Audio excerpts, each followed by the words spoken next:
A nebula is a distinct cloud-like region inside the interstellar medium, the sparse material that fills the space between stars.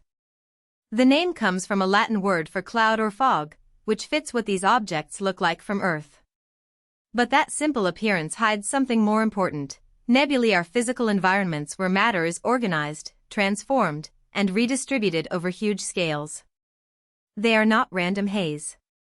They are zones where radiation from stars, turbulence in gas, and gravity all interact. In some nebulae, we observe active star birth. In others, we see material lit up by nearby stars, or diffuse regions that are only detectable with long exposures and specific filters. So the key starting point is this: a nebula is not just an image category. It is a stage in a larger cosmic process where raw interstellar material can become structured systems, including stars and eventually planets. The composition of nebulae is central to understanding their behavior. Hydrogen dominates, but it appears in different states depending on local conditions. Ionized hydrogen forms where energetic radiation strips electrons from atoms, often near hot young stars. Neutral hydrogen persists in less extreme zones. Molecular hydrogen, usually in colder and denser regions, is especially important because those molecular zones are the main nurseries for star formation. Alongside gas, nebulae contain cosmic dust, tiny solid grains built from heavier elements produced by earlier stars. Dust affects temperature and chemistry by absorbing and scattering radiation, helping some regions cool enough to collapse. Composition is therefore not merely descriptive. It controls what can happen next. A cloud rich in molecular gas and shielded by dust can evolve differently from a highly ionized, strongly irradiated region. By mapping these states, astronomers can infer where star formation is likely, where radiation dominates, and where material is being dispersed rather than gathered. Nebulae are often immense, sometimes hundreds of light-years across, yet their material can still be astonishingly thin. Compared with Earth's atmosphere, even relatively dense nebular regions are incredibly diffuse. This creates an apparent contradiction. How can something so tenuous matter so much? The answer is scale and time. A very low density spread across vast volume can still contain significant total mass. Given enough time, local fluctuations in density allow gravity to amplify differences, gradually pulling material into denser structures. Space physics frequently works this way. Processes that seem weak in any single cubic centimeter become decisive when extended across gigantic distances and millions of years. Understanding nebulae requires accepting that intuition built from Earth conditions can fail in deep space. In terrestrial terms, nebular matter feels nearly absent. In galactic terms, it is the reservoir from which future stellar generations emerge. Thinness does not mean insignificance. It means the system operates through patience, not pressure. Why do some nebulae glow brightly while others remain difficult to see? Visibility depends on light interaction, not only on how much material is present. In emission regions, ultraviolet radiation from hot stars ionizes gas. When electrons recombine with ions, they emit light at specific wavelengths, producing visible glow. In reflection regions, dust scatters starlight rather than generating strong emission lines, creating softer illumination. Some nebulae are mostly dark in visible wavelengths because dense dust blocks background light, but they become detectable in infrared or radio observations. Variable stars can also modulate local illumination, causing apparent changes over time. This means a nebula's appearance is instrument-dependent and wavelength-dependent. A target that looks faint in visual light can reveal rich structure through specialized filters or longer exposures. Modern images often combine data channels to show physical zones that eyes alone cannot separate. So when we look at a nebula photo, we are seeing a crafted window into interactions between matter and radiation, not a simple snapshot of surface brightness. Star formation inside nebulae starts with clumping. Within molecular regions, small density enhancements emerge through turbulence, shocks, or prior stellar feedback. Once a clump crosses a critical threshold, gravity can overcome internal pressure and drive collapse. As material falls inward, the core heats, forming a protostar. Angular momentum causes surrounding matter to flatten into a rotating disk. That disk is not leftover noise. It is the environment where planetary systems can begin, with dust grains colliding, sticking, and gradually building larger bodies. Meanwhile, the central object continues accreting mass and may eventually ignite sustained fusion, becoming a true star. This sequence matters because it links galactic-scale gas dynamics to local system architecture. Nebulae do not just create isolated stars, they provide the conditions for stars plus companions, disks, and potential planets. In that sense, a nebula is a precondition for solar systems like our own. Studying these stages helps astronomers model how common different planetary outcomes may be across the galaxy. The pillars of creation in the Eagle Nebula illustrate how dramatic and complex star-forming environments can be. These towering structures are dense columns of gas and dust exposed to intense radiation from nearby massive stars. Their surfaces are being eroded by energetic light and stellar winds, yet denser knots inside can remain shielded long enough for collapse to continue. That dual behavior is important. Feedback can both destroy and trigger star formation depending on geometry and density. Compression fronts may squeeze nearby material into new unstable clumps even while exposed layers are stripped away. So the pillars are not static monuments but transient features in a contest between gravity and radiation. Their iconic appearance makes them visually famous, but scientifically they are valuable because they show the feedback problem in action. Does stellar energy shut down future star birth, or can it seed the next wave?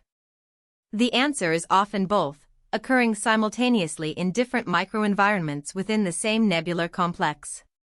The Orion Nebula provides a nearby benchmark for these processes. It is among the brightest nebulae in the night sky and can be seen without a telescope under favorable conditions, yet detailed structure only appears with better instruments. Orion contains young stars, ionized gas cavities, and protoplanetary disks, making it a practical laboratory for testing star formation theory. Because it is relatively accessible, astronomers can compare models with high-resolution observations across multiple wavelengths. Orion also reveals how observational context shapes perception. To the naked eye, it may appear as a faint patch. Through modern imaging and spectroscopy, it becomes a detailed map of early stellar evolution. This contrast underscores a recurring theme in nebular science. The object itself does not change nearly as much as our methods do. As tools improve, diffuse glow turns into measurable structure, and structure turns into constraints on physical models. Orion therefore bridges public wonder and professional analysis in a single target. Historically, the word nebula once covered many fuzzy celestial objects, including systems we now know are galaxies beyond the Milky Way. The Andromeda Galaxy, for example, was long called the Andromeda Nebula. Terms like spiral nebula reflected visible shape, not true physical nature. The shift came with early 20th century work on spectra, motions, and distances, leading to the recognition that many so-called nebulae were actually separate galaxies with vast stellar populations. This reclassification expanded humanity's view of cosmic scale dramatically. It also demonstrates how scientific language evolves with evidence.